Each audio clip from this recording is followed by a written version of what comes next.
This is a key from an upright piano, and I punched out the leads, made it too heavy with that lead in the back there. It was almost 70 down weight.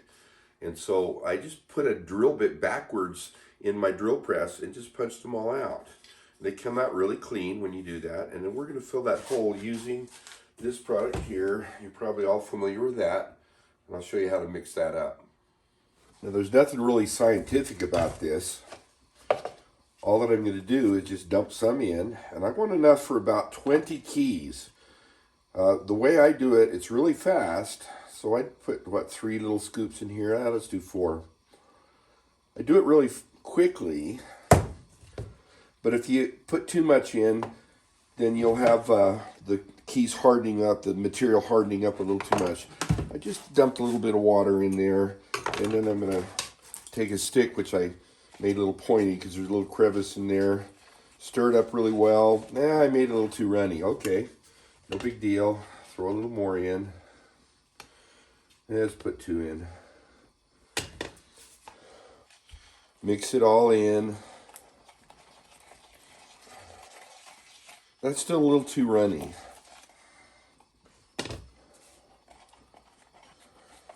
Now that's starting to feel like what I want.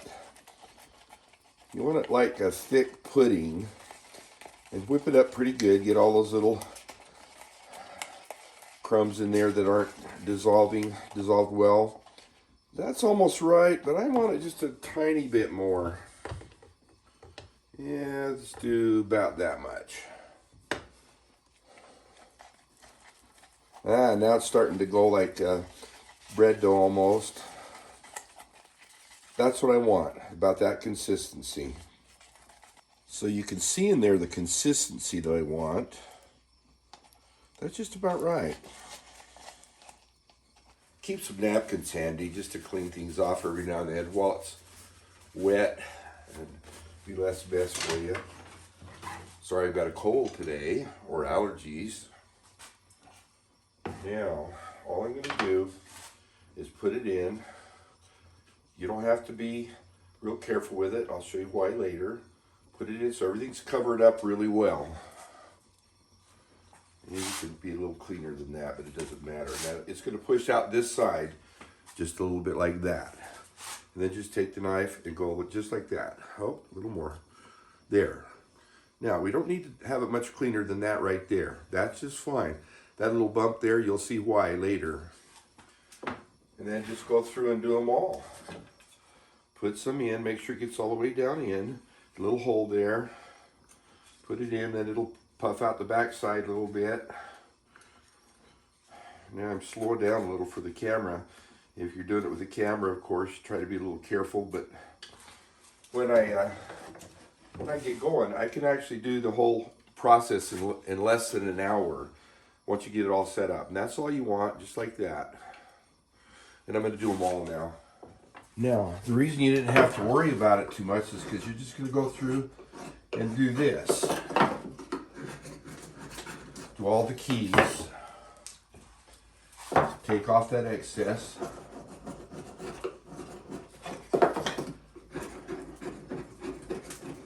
I let it dry a little too much. It usually comes off a little bit easier than this, but that's no big deal.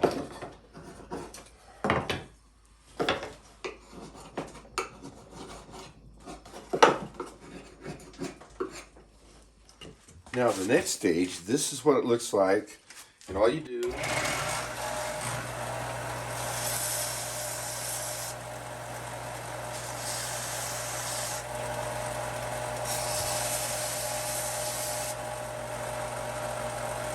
the last thing I do is there's little holes in here, and while it's still wet, I want to just go through and just rub it like that.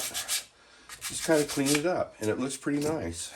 Do the other side. Now this is the side that just had the little bump out, so there's not much to do there.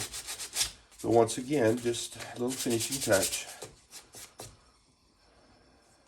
Now this is the end product. This is from yesterday, so this is totally dry. It's smooth. Here's a piece of putty from that last batch that I made. It's about 10 or 15 minutes old. Hard as a rock. That's why it says rock hard water putty.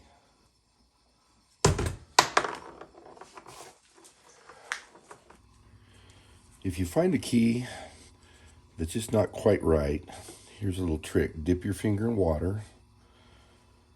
I'm going to wet it just a little bit. Come up inside here and get a little more of that on your finger.